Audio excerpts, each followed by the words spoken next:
안녕하세요. 엉투 일개 엉클 케빈입니다. 아, 주말 잘 지내시고 있으신지요?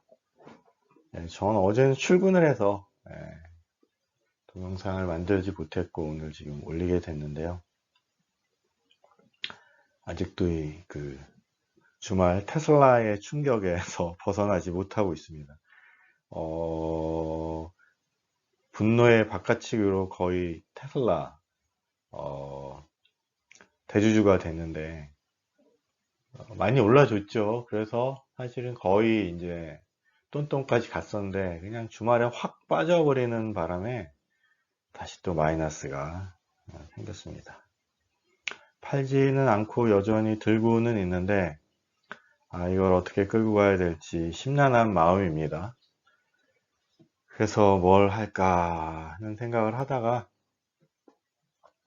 뭐 투자의 지도라는 책을 골라봤습니다. 이 책은 장재창 인모스트 투자 자문 대표의 책입니다. 제가 가장 좋아하고 신뢰하는 유튜버 중에 한 분입니다. 제가 보기엔 가진 실력이나 내용에 비해서 사실은 구독자는 생각보다 그렇게 많지는 않은데 어렵고 힘들 때마다 장재창님의 대표의 동영상을 통해서 많은 위로를 받기도 합니다. 한번 다들 한두 번 정도는 들어보셨을 거라고 생각을 합니다. 좀 길기 때문에 사실은 좀 한 번에 듣기가 좀 부담스러울 때도 있긴 하지만 그럼에도 불구하고 꼭 한번 들어볼 만한 분이 아닌가 하는 생각을 했습니다. 이 책은 우리에게 이제 가장 핵심적인 투자 원칙을 이야기해 줍니다. 주식시장이 지금 어디 있냐, 어떤 걸 사야 되냐, 이런 이야기들을 우리가 이야기를 할 때, 사이클에 대한 이야기를 합니다. 그래서 두 개의 사이클을 이야기를 하는데요. 그걸 통해서 사야 할 때와 어떤 것들을 사야 하는지에 대한 것들을 시장과 구별을 해서 들을 수 있게 해줍니다. 금리 이야기, 그리고 물가, 인플레 이야기, 그리고 경기 사이클, 경기 상태, 그리고 국가의 재정 정책과 그리고 금융 정책, 이런 것들에 대한 이야기가 있습니다. 아래 저자의 직강을 올려놨습니다. 그래서 관심 있으시면 한번 꼭 들어주시고 인머스트 TV도 한번 방송해 보는 게 방문해 보는 게 어떨까 합니다. 네, 그러면 투자에 존재하는 여러 사이클 중에 저자가 중요하게 생각하는 두 개의 사이클이 무엇인지에 대한 이야기를 같이 나눠보도록 하겠습니다. 책은 총 5개 장으로 되어 있고요. 그 중에 1장, 2장은 투자에 불변의 원칙이 있다. 이렇게 이야기하지만 우리가 언제 무엇을 사야 되느냐, 이런 질문에 대해서 스스로 답을 하기 위해서는 물론 이제 종목에 집중해서 종목 공부를 통해서 하는 그런 방법도 있긴 하지만 실제로는 이제 여러 사이클 중에 두 개의 사이클을 소개를 하고 그것들을 통해서 우리가 거기에 대한 답을 할 수 있다라고 이야기하고 있습니다.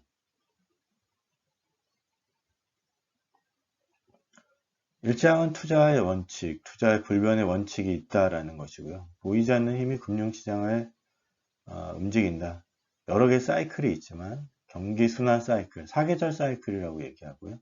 구조적 사이클, 네,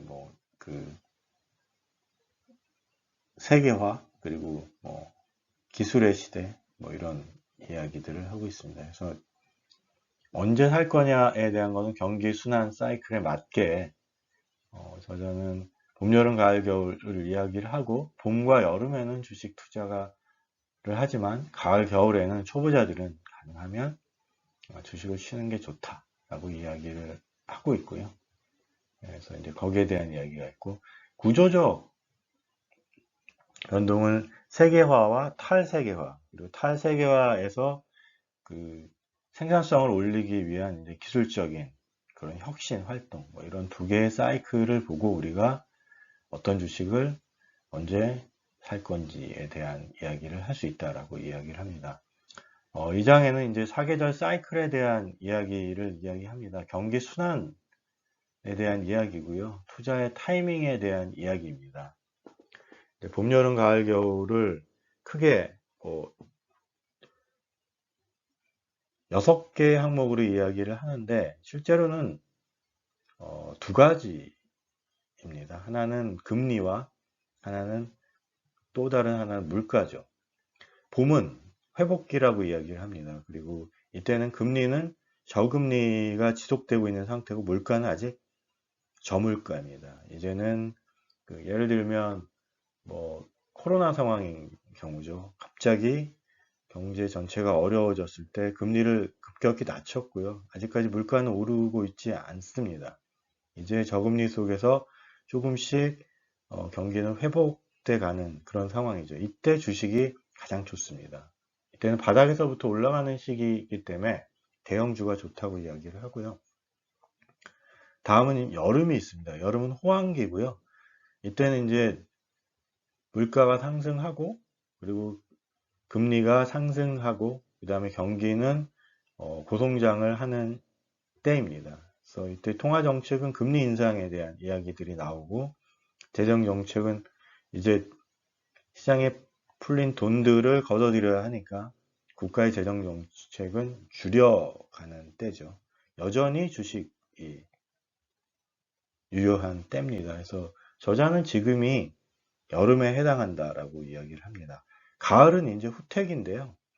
이제 고금리가 지속이 되고 물가가 올라가면서 경기가 이제 서서히 고점을 찍고 이제 내려오기 시작을 합니다. 이럴 때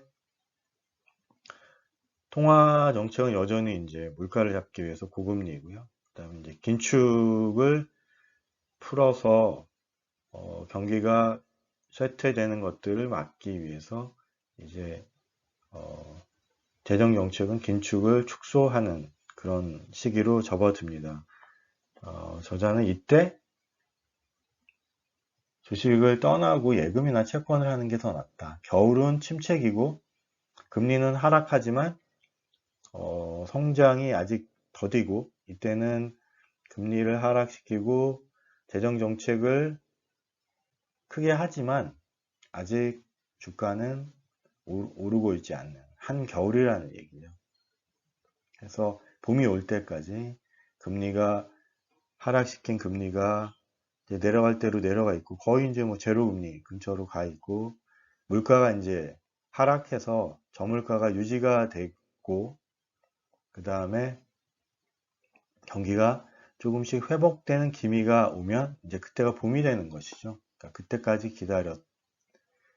채권 같은 것들을 들고 기다려라 라고 이야기하고 있습니다. 네. 언제 사느냐? 봄과 여름에 사고 가을과 겨울은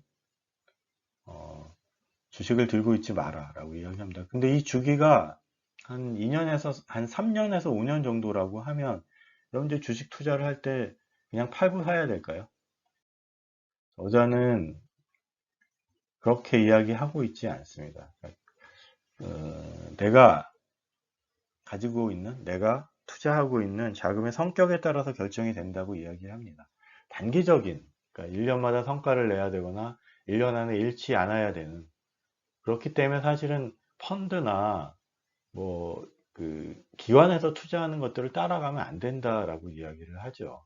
왜냐하면 거기는 1년마다 실적을 내야 되기 때문에 어쩔 수 없이 그 사이클에 따른 포트폴리오 조정을 한다는 거죠. 그렇지만 장기적으로 끌고 가야 되는 그런 뭐 수십 년의 긴 사이클을 따라가는 경우에는 그렇게 할 필요가 없다라고 이야기합니다. 그럼 이제 어떤 걸 사야 하느냐? 그 구조적인 사이클을 봐야 된다는 것이죠. 세계화인 경우에는 가장 싼 곳에서 가장 잘하는 것들을 만들고 그것들을 물류를 통해서 전 세계에 퍼뜨려서 가장 효율적으로 전 세계 경제가 움직일 수 있게 하는, 실제로 이 세계화가 성공했던 시기는 거의 없습니다. 우리가 지난 그 수십 년이 사실은 그런 세계화가 유일하게 성공했던 시대라고 얘기할 수 있고요. 그 후에 이제 미국과 중국의 패권 전쟁이랄지, 그리고 지금 벌어지고 있는 러시아와 우크라이나의 그런 전쟁으로 인한 자원의 무기화, 식량의 무기화, 이런 것들이 진행이 되면서 세계는 급격히 탈세계화되고 있습니다. 안보에 필요한 모든 것들을 자국 안으로 이제 끌어들이는 거죠. 그렇게 되면 사실은 싸게 만들 수가 없습니다. 그래서 물가가 오르고 생산성이 떨어지는 것들을 개선을 하기 위해서 혁신적인 기술의 개발이 필요하게 되고, 우리는 이미 그 시기에 상당히 들어와 있다라고 이야기하고 있습니다. 그것은 2000년 닷컴 버블 이후에 세계화와 맞물려서 개발이 되었고요. 이제 탈세계화를 맞이해서 그런 기술들은 더 가속을 받아서 진행이 될 겁니다. 그리고 여기에 또 한 가지 그 환경에 대한 문제까지 맞물리면서 이런 기술의 시대는 앞으로 수십 년간 우리 전 세계를 이끌게 될 거다라는 것이죠. 그럼 종목을 어떤 투자 분야에 투자를 할 거냐 하는 것들은 이런 구조적인 사이클에서 나온다는 것이고, 지금은 기술의 시대이기 때문에 기술에 투자를 해야 한다라는 것입니다. 그러면 기술에 맞는 투자를 어떻게 할 것이냐?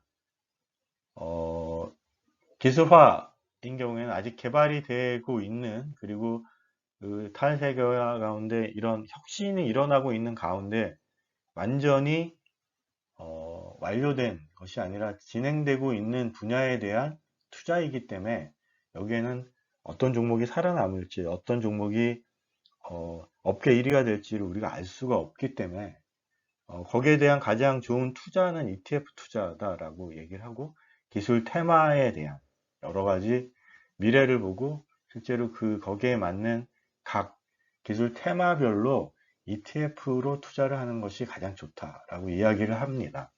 그리고 5개의 기술 테마주를 이야기를 하고 앞으로 10년을 보고 투자를 하자라고 이야기하고 있습니다. 이게 작년에 나온 책이죠. 그래서 거기에는 클라우드 컴퓨팅, 그 다음에 중국의 이커머스, 그 다음에 로보틱스, 게임, 사이버 보안, 이런 이야기들을 하고 있습니다. 그래서 아크의 ETF도 소개를 하고 있는데요.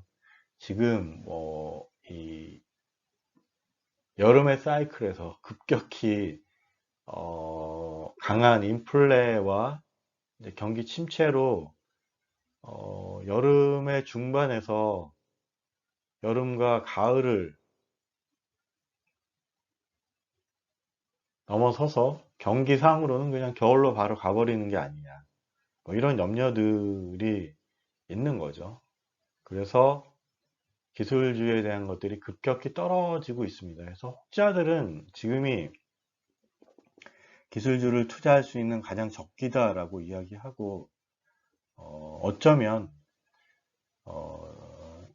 이런 지정학적 전쟁과 탈세계화가 맞물리면서 일어나는 이런 거대한 그런 인플레에 70년대와 같은 거대한 인플레가 시작될 수 있다라고 경고를 하는 사람들도 있습니다. 이제 경기가 침체에 접어들고 당분간 어려운 상황이 이어질 거다라고 이야기를 하고 있는 거죠. 각자의 상황에 맞게 투자의 선택을 해야 될 것 같습니다. 이제 기술화의 시대에는 명확한 것이고 그것이 10년, 20년 후에 세상을 바꿀 거다라는 것은 명확하지만 거기까지 가는 그 과정에 현재를 어떻게 볼 거냐. 침체의 늪에 깊이 빠지게 되면 2, 3년간 주식은 굉장히 어려운 상황이 될 것이고요. 그렇다고 하면 그 기간 동안 주식에 들어가 있으면 상당한 마음고생을 할 수 있을 겁니다. 그럼에도 불구하고 장기 투자를 하겠다라는 분들은 전혀 문제가 없고요. 그 중간에 뭔가 필요가 있거나 그런 그 침체를 견디기 어렵다라고 생각하는 사람들은 사실은